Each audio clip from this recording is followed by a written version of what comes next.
yeah, I think enough time has passed. I've been watching Chaos Reign stories for the last couple of days. I beat story mode the first day, but I wanted to give myself at least a week just to kind of gather my thoughts. I've been watching other people's reactions to the story. I try not to watch too many people's reviews because I just didn't want it to interfere with what I thought. So I try to stay away from reviews as much as possible. But I think it's time. I think enough time has passed for some Mortal Kombat 1 Chaos Reigns reviews. If you don't know who I am, that's okay. You don't need to know. I don't know who the f I am right now. My name is Clutch Chaos, and welcome to the Chaos Reigns Mortal Kombat 1 review. As I just gave you my name, I'm not going to give it again, but it's your boy Clutch Chaos. Make sure, first and foremost, like the video, because if you like the video, like, there's a myth out there. If you like the video goes out for everybody else to see. So if you rock with your boy, you definitely want to tune in and like the video, hit the notification bell, all that good stuff. You don't have to subscribe. That's one thing you don't have to do. You don't have to subscribe. If you would like to, that would be awesome. If you don't, well then just watch the f***ing video. I mean, like, that's it. Just watch the review. If you don't like what I have to say about it, that's okay. Feel free to comment down below. I would love to get into a debate. Hello, good night, goodbye, head ass. I'm gonna break this down into 3 segments. Obviously, we're gonna have a good segment, we're gonna have a bad segment, and then we're gonna have a hopes and dreams, what we see in the future type of shit. If you guys rock with it, you guys rock with it. If you don't, it's okay, because it's my thoughts, it's my opinion, it's what I thought of the Chaos Reigns story. So let's start off with the good things. Transition, please! Alright, so one of the good things I liked about Chaos Reigns, starting off the ripping, spinning and gripping and twinsies, what I really loved was Havoc. I loved Havoc as a boss. And I stated that in my playthroughs. If you guys haven't seen my playthroughs, you definitely want to check that out. Link is in the description down below. Please watch that. It's entertaining. I like to think I'm funny. If I'm not, you tell me that in the comments so I can be better. Okay, don't keep your comments to yourself. Let me know. You ain't hurting nobody's feeling but me! I may have jumped the gun and said that Havoc was the best villain of the Mortal Kombat series. That's a damn lie. I was totally caught up in the moment with the adrenaline, the energy. Just seeing Havoc was dope. Now, even though I'm about to walk that back, we're not walking that back all the way to fuck over there. No, we're walking that back like right here. Like, Havoc to me is a top 3 villain in the Mortal Kombat series. I can make an argument that he's top 2, but I have Shang Tsung at 1, and when I say Shang Tsung, I mean specifically Mortal Kombat 11 Shang Tsung. Not MK9, not MKX, not MK1, MK11 Shang Tsung is top tier. Magnifico, how you doing? Like, it's just ridiculous. And of course, the second best, I would say, is Shao Kahn. Shao Kahn was just annoying as fuck in any single Mortal Kombat game, whether it was the arcades, the stories, all that stuff. But then I have Havoc at 3. Havoc, to me, in this story was so fire. I love the way he spoke. I love the mannerisms. I love that he was feared for a short period of time. He was feared. I mean, he did have a badass entrance, but I mean, I just love the little like communications that he had with certain characters. Like, for example, there's a scene where he's talking to Sub-Zero and he just hits him with the like, he has a brain to go with his brawn. That to me is so freaking sick, cause like you could just see the intelligent side of Havoc. Like, Havoc's not just your typical evil villain that's just dumb. Like, he's evil, but he's not smart. No, Havoc is pretty intelligent for a chaos guy right there. I grew up with Havoc, you feel me? Like, Mortal Kombat Deception was the first time we saw Havoc, and I really loved the calmness in his voice. I love that he was all about chaos. He was the exact opposite when he spoke. When he spoke to you, it was very calm and quiet, but he was saying the most disrespectful things to you in the conquest mode. I loved him in this story. I wish, and you know, we'll talk about more in the bad segment, but just to get it out the way right here, I wish he was a little bit more feared. I wish he was a little bit more stakes with Havoc, but I did love the fact that we got to see Havoc shine and actually be a villain in the story, because it's been a long time coming, right? Like I did not like Havoc in the original Mortal Kombat 1 story. I thought they did a poor job with utilizing him. Understanding now, they kind of set him up for something great, and he actually turned out pretty freaking good. So he's top 3 to me. This next part that I really loved about the Chaos Reigns story is just like, I just love the inclusion of certain things that we haven't seen in a very long time. For example, the Kami Dogus. The Kamidogus being introduced, being brought back into the Mortal Kombat world is, it's a beauty. It's something to see. Everybody's making a joke that it's like Infinity Stones. It does look like Infinity Stones. I do wish that they would have looked more like the relics that we seen in Deception rather than some fucking crystals. But hey, we can't win them all. We can't win every single battle, but we will win the war, fam. I do love that the Kamidogus were back. I love that Havoc is the one that introduces them back. I'll talk about it more in my bad segment about the Kamidogus, because there is a little nitpick that I have about them, but I love that they were brought back. Geras somehow knows a lot about this shit. He knows a lot about the Kamidogus. Apparently now the Kamidogus are not just relics for the Elder Gods or whatever. Now if you have all of them in your possession, you can rewrite reality. So you can basically use that to change the timeline to your liking permanently. I also love the fact that we got to see Orin the Dragon. A lot of people might not care or know who Orin the Dragon is, but Orin the Dragon is basically Armageddon Mortal Kombat lore. Basically, there were two dragons. You had Orin and you had Karo. Karo basically was guiding and looking after Dagon. Orin was the guide and the lookout for Taven. If you play the Conquest mode of that game, we talk to Orin a lot in the story, and eventually he ends up getting killed or fucked up by Quan Chi. Quan Chi's just a dickhead, yo. Like, I just wanna, like, yo, you don't understand. Quan Chi, you don't understand, bro. Understand, bro. But I love the inclusion of Orin in this story. Basically, Orin is a girl dragon now. It's not a guy dragon, it's a girl dragon. Don't really care about that. It is what it is. It's still a damn dragon. Orin was abducted by Havoc. Havoc took Orin's realm and pretty much fucked it all up. Now Orin is back in Havoc's maze and basically is just tortured for eternity, right? But I love that we got that inclusion. I love that Orin spoke. We got to hear a different side of the dragon, and it was just dope to see. That whole shot with Tanya and the dragon just by itself was so godly, bro. It was so lit. It was perfectly shot. I loved every moment of that. And yeah, like, I just love the inclusion of old Mortal Kombat lore coming back into the modern times. It was dope. Another thing that I loved that I wasn't expecting to love, but I was heavily invested in, was the relationship between Rain and Tanya. And that's not the only thing I loved about it. I just love the inclusion of characters that were pretty much sidelined in the original Mortal Kombat story. Now, of course, there are still characters that we did not get to see. Smoke. 100% Smoke. I don't understand. They don't like you in that office. They don't like you at all, yo. But I did love the fact that we got a lot more Tanya screen time. We got a lot more Rain screen time. Also, Rain as a good guy is not that bad. I actually liked Rain as a good guy. I think it was dope. That scene where he talks to Havoc, where he's like, "Get down here, Havoc. We are waiting." Like, that was, I love that demeanor. It was so sick. You could tell he really didn't want to kill anybody.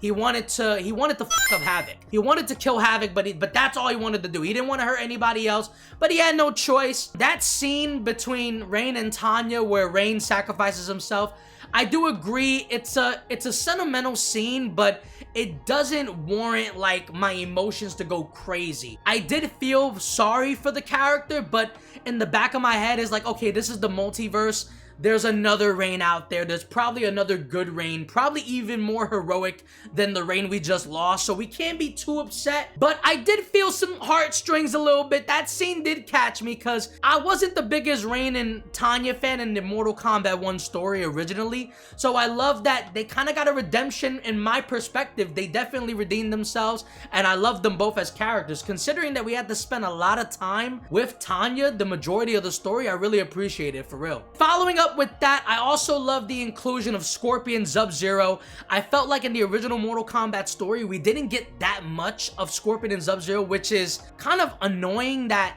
these are like the faces of the game. These are like the faces of Mortal Kombat, and they rarely get screen time. Now, we saw Scorpion and Sub-Zero in the beginning chapters of Mortal Kombat 1, but then we didn't see them at all until their chapters, and then that was it. That was pretty much it. So I love that the entire DLC expansion, we saw Scorpion, we saw Sub-Zero, we saw Noob Saibot, which is basically Bihan, so I did appreciate that. And the last thing I could think of with my goods, I loved, that was crazy, my goods. Wow, hold on! The last thing I think I really liked about Chaos Reigns was the team-ups. I love the team-ups between certain characters because you gotta understand, bro. Characters like Cyrex and Sector and Scorpion and Sub-Zero, they don't always have the best relationships in these past Mortal Kombat games. You rarely see a lot of those characters communicate with each other, whether it's bantering, they're having sentimental conversations, or all that extra stuff. We rarely see it. It's basically, we just say a bunch of one-liners and then we just start fighting. The team-ups between Scorpion and Cyrex, I love the dialogue between Sector and Sub-Zero, Sector, Scorpion, Cyrex, Sub-Zero. It was dope to see some of our favorite ninjas that haven't always been on the same side in previous games kind of be on one side for the most part. Actually see a majority of screen time with those characters. Now let's talk about the stuff I did not like, the bad segment. Holy shit, I almost forgot. Okay, wait, we're back in the good segment. Bad segment, wait a minute. Listen, I forgot to mention Harumi. Harumi's important because she didn't die in the story. About damn time that history doesn't repeat itself. She does not die in the story mode. Also, guys, if you haven't played the game, if you haven't seen the stories, I'm sorry, I should have said this sooner, but spoiler warning, it's been like 2 weeks. You should have been beat the shit. Oh my god. We saw her fight. We saw her be a badass. So I'm just saying, a potential cameo, potential DLC character for Kombat Pack 3. Just saying. All right, moving on. One of the things I didn't like about Chaos Reigns, and as I was playing the game, I really didn't realize it that much, but as I started to rewatch the cutscenes and all that stuff, I realized that the pacing was very confusing. You know, 1 minute we're in the forest, then next minute we are in Lin Kuei training facility, then we jump to Wuxi Academy, then we jump into Outworld, then we jump into Chaos Round, then we're in the maze. And I think the maze is where we kind of just had a stopping point for like a good 45 minutes. So I didn't really mind that because we were all over the fucking place the entire story. I don't know if it's confusing. I don't know if that's a good thing. I don't know if that's a bad thing. I, for one, just noticed that, damn, like, we really didn't stay in one spot for a long period of time until we got to the maze. Once we got to the maze, we were there for a minute. You could take that however you want. I appreciated the maze. I didn't get bored with it at all. All right, so now that I talked really highly about the Kamidogus, I want to talk a little bit negative about the Kamidogus, because I feel like there's some plot holes. I feel like there's some retcons here with the Kamidogu stuff. Havoc made it seem like the Kamidogus were powerful as hell. Like, super powerful. They can rewrite reality, and not only do they take over the current timeline, they can take over other timelines. So now the biggest question is, why the hell did Kronika never mention Kamidogus? Why did Kronika never utter the word Kamidogu? Why did Liu Kang never talk about it? Why do the Kamidogus have such a big power scaling, but they were never mentioned? You can make the argument, well, Clutch, they were never mentioned because Liu Kang and Kronika, they had no idea Kamidogus exist. But if Kronika's the keeper of time, she makes the rules. She can create whatever the fuck she wants. Unless the Kamidogus are the real fucking Titans, I don't understand. So I just thought that was a little bit of a cop out of like, well, damn, why weren't they mentioned in MK11? Like, it would have been so fire. And I'm gonna be really specific with this example, but the scene where Kronika is fixing up the timeline, and Liu Kang is kind of giving up on her, and she's kind of like, speak your mind, what's happening? Liu Kang's like, yo, like, you know, we lost Shao Kahn, we lost everybody, like, what the fuck? And Kronika's like, well, don't panic, cause I have a trump card. They don't know about the Well of Souls in Shang Tsung's island, where I had Shang Tsung create the crown. So I would have liked it in that moment if she would have said, listen, if that fails, I still have the Kamidogus. Even though that's a dangerous tactic, I still got it. That would have been fire. It would have made a lot more sense than Havoc just saying, hey, you don't know that the Kamidogus exist? They are ancient relics that can feed the Cleric of Chaos. Like, all that bullshit. I love that Kamidogus were introduced. I didn't like the fact that they made them out to be like this grand power-up that nobody but Havoc knew about, and it's just annoying that nobody knew about the shit. Another one of my nitpicks that I really didn't like, and I really kind of like asked myself a bunch of times, was the story itself. I felt like there was a majority of this story that felt like Havoc was sidelined. Havoc was the sub-boss. It felt more like a Lin Kuei story expansion rather than a Chaos Reign story expansion. Which makes sense because at the end of MK1, Liu Kang pretty much foreshadows that the Lin Kuei are gonna be a problem and that Scorpion's gonna create the Shirai Ryu to battle against the Lin Kuei. So they kind of set that up. Like, as you play through this story, you could kind of just tell yourself, well, damn, we're focusing a hell of a lot on Sub-Zero, Scorpion, Cyrex, and Sector, which makes sense. Those are the DLC characters. Havoc is supposed to be the focal point.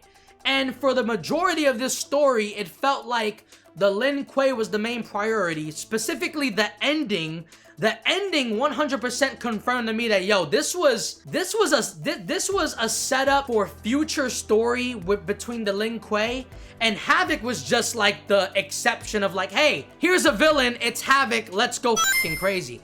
Even though Havoc did his thing and he played his role and he was one hell of a good ass villain, it felt more to me like at some points Sub-Zero was the real villain. Noob Saibot was the real villain. The Lin Kuei itself was the priority of the stories. They kept jumping into stories that I really didn't like. Just stick to one thing, bro, please. And that brings me to my next point. I felt like the ending of Chaos Reigns was a bit mid. I felt like it was a mid ending because, like I said, it just left us with so many questions rather than answers. Like, the biggest question of all, did Havoc die? Where the hell is Havoc? Noob Saibot rips off Havoc's limbs, which for some reason, if a shadow does it, you can't regenerate no more.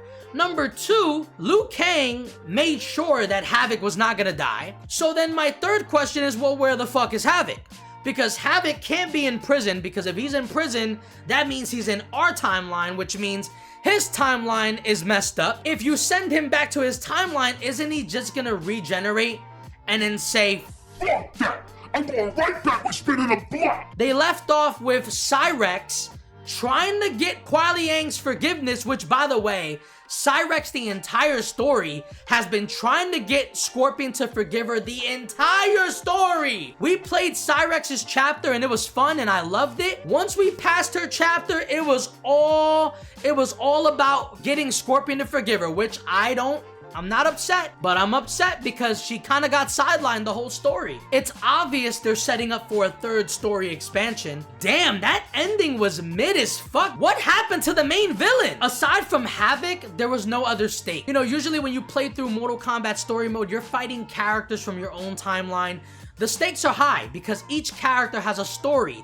Each character has a goal. They have an end goal. It felt like to me, every single enemy we fought in this game, in this story mode, was just pointless. It was literally just Havoc henchmen the entire fucking story. We're fighting one character and then right after we're fighting the cameo swap of the character we just beat. Why are we fighting the same characters twice? There was no stakes. I didn't really care about the characters we were beating, because the characters we were beating, aside from Havoc, had no fucking story. They had no end goal. There was no motive. I mean, you can probably make the argument that Geras, Takeda, and Kenshi, and Havoc, those four characters were like the main ones that actually had some personality to them that were in the Havoc timeline. But other than that, it was just a bunch of bullshit. It was just a bunch of bullshit enemies that had no stakes. And honestly, it was just like, whatever. They're just henchmen. It felt like we were playing Invasions in a story mode setting. What they can do next for Mortal Kombat 1 now. I would love it if you give us a third ending, a third story, so then that way we can kind of complete the trilogy here. What's next? I mean, they ended it off with Scorpion and Cyrex. We don't know if Havoc's dead. My only guess and my only hope and want is that Onaga's the next guy, right? Onaga has to be the next guy. It's only fitting that you save the best boss for last, which is Havoc. So that's pretty much my only hopes, wants, and wishes. I thought the story was good. I thought it was okay. Do I think it's better than Aftermath story mode? I'm gonna say no, but mainly for the reason that I felt like Aftermath for Mortal Kombat 11, it kind of set up its story for an entire game, rather than this expansion kind of sets it up for a potential DLC story expansion. Aftermath kind of sets up the next Mortal Kombat game. So the stakes had to be a lot higher. The story had to be written a hell of a lot more, and guys, you gotta understand this, man. There were so many writers for Mortal Kombat 11. There was only one writer for Mortal Kombat 1. This goes to my next point. People writing petitions and trying to get this dude fired. Look, man, you don't have to like the dude. You don't have to like his story writing and all that stuff, but trying to get somebody fired because you just didn't like how a story was portrayed is stupid. It's really dumb. It makes no sense. At the end of the day, this is a video game. I'm one of the most biggest Mortal Kombat fans. I love Mortal Kombat to death, but even I know when people are just dragging it and being mad extra, like, let's sign a petition so we can get dude fired, fam, so we can get better writers. Like, okay, so we just automatically know that the next writers are gonna be better than the homeboy. Like, listen. At the end of the day, it is what it is. I thought the story was good. I would give this a solid 7.5. I'll give it a 7.5 out of 10 for me. It was good. I really enjoyed it. I had a hell of a good time playing it. It was the first gameplay story that was a genuine reaction for both you guys and me. So I definitely hold it a little bit special in my heart because I love doing this. I love doing these videos for you guys. I love doing these story playthroughs. So por favor, bendición, how ya doing? Please, just watch the story, please. That's gonna be it for the review, guys. I hope you guys enjoyed it. I hope you guys agreed. If you don't agree, listen, like I said, comment down below. Let me know if I'm bullshitting. Let me know if I'm dragging it. I want to hear you guys' point of views. I don't have no problem debating y'all as long as we understand that we both have opinions. We both have, our own perspective of how we see things. I'm all cool with that, man. But it's your boy Clutch. I'm out of here. Help each other, build each other, and stick with each other because we all we got. Chaos reigns. You're doing your thing. DLC Story Expansion 3 has to be a confirmation. Ed Boon, I'm out of here. You better do it. Oh, Naga, 45 1.